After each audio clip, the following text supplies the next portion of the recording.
আসসালামু আলাইকুম বন্ধুরা, কেমন আছো তোমরা সবাই? আলহামদুলিল্লাহ আমি ভালো আছি। আজকে তোমাদের সাথে শেয়ার করব লাউয়ের খোসা দিয়ে অনেক মজার একটা রেসিপি। তো পুরো রেসিপি জানতে হলে অবশ্যই পুরো ভিডিওটা দেখতে হবে, সো স্কিপ করো না। তো যাই হোক, এখানে আমি লাউয়ের খোসাটা এভাবে কেটে নিয়েছি আর বুকটাকেও কেটে নিয়েছি। এখানে পেঁয়াজ নিয়েছি, কাঁচামরিচ নিয়েছি, রসুন নিয়েছি, আদা নিয়েছি। এবার একটা কড়াইতে আমি পরিমাণ মতো সরিষার তেল দিয়ে দিলাম। তেলটা গরম হয়ে আসলে সেখানে আমি রসুন, পেঁয়াজ, কাঁচামরিচ আর আদাগুলো দিয়ে দিচ্ছি। এরপরে এগুলোকে আমি হালকা ভেজে নেব। তো ভেজে নেওয়া হয়ে গেলে এখানে আমি লাউয়ের খোসা আর বুকগুলো কেটে নিয়েছিলাম সেগুলো দিয়ে দিলাম।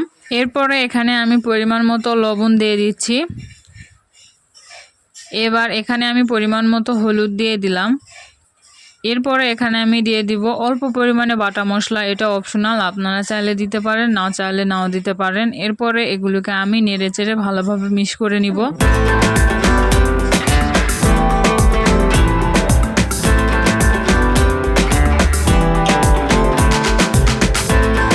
মিক্স করে নেওয়া হয়ে গেলে আমি আবার ঢাকনা দিয়ে ঢেকে দিচ্ছি, কোনো প্রকার পানি দেয়নি। তো দেখতে পাচ্ছ কতগুলো পানি বেরিয়েছে। তো এগুলোকে নেড়ে চেড়ে পানিগুলো যখন শুকিয়ে আসবে ততক্ষণ পর্যন্ত অপেক্ষা করতে হবে।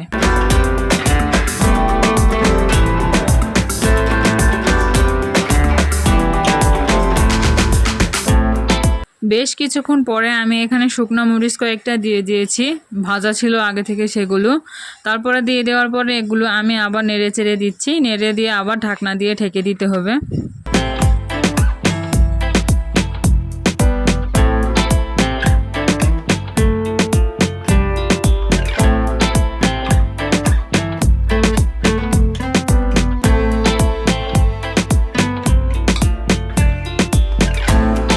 বেশ কিছুক্ষণ পরে তোমরা দেখতেই পাচ্ছ যে আমার রান্নাটা কিন্তু প্রায় শেষের দিকে। এগুলোর পানি একদম শুকিয়ে গিয়েছে এবং কড়াইতেও লেগে যাচ্ছিল। তো সেই জন্য আমি এগুলোকে নামিয়ে নিয়েছি।